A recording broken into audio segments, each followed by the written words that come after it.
In this video, I'm going to cover exactly how to determine your calories and macros on an animal-based diet to lose fat, and also what food sources to choose that are going to have you look, feel, and perform your best. If you're new here, my name is Marcus, and I've successfully lost 60 pounds, and I've been helping busy folks lose fat and get healthy for the last 12 years now.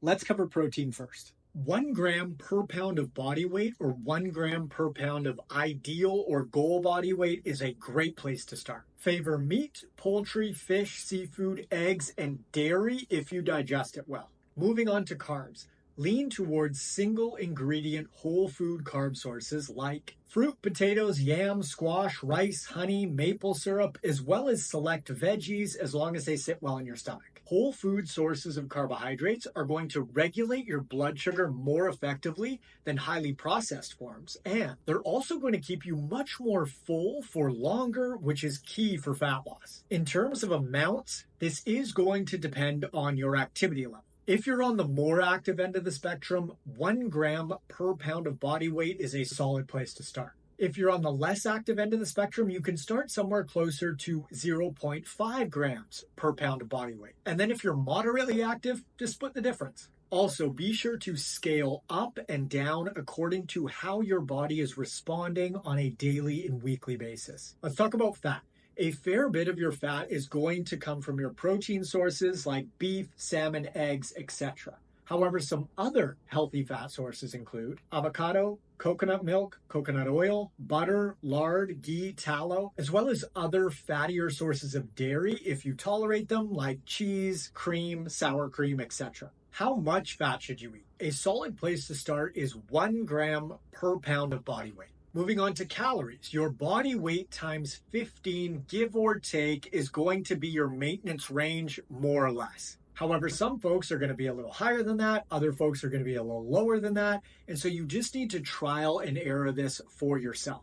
If you're losing fat faster than you want to, and or you're really dragging energy-wise, increase it. On the other hand, if you're not losing any fat at all on body weight times 15, decrease it. I have a free infographic that lays out all of these numbers and information, and you can get it if you follow and DM me on Instagram. My handle is @N1Fitness, so just send me a message saying animal-based fat loss template, and I'll send it right over. When you hit a fat loss plateau, and notice I said when, not if, because as you get leaner and therefore lighter, you burn fewer calories doing the same level of activity. You can think about it like this. A big SUV is going to burn more energy driving 100 miles than a small smart car is driving the same distance. So as you get lighter, you have 3 options to keep the fat loss ball rolling. 1, reduce your calorie intake and keep your activity level the same. 2, keep your calorie intake the same and increase your activity level. 3, reduce your calorie intake and increase your activity level.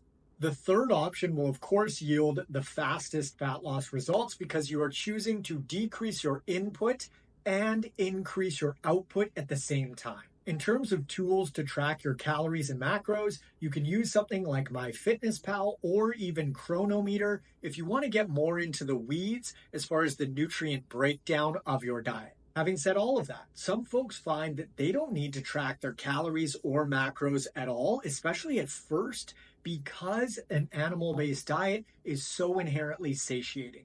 But some folks do need to get a little more granular and track more closely, and if you're one of those people, now you know how.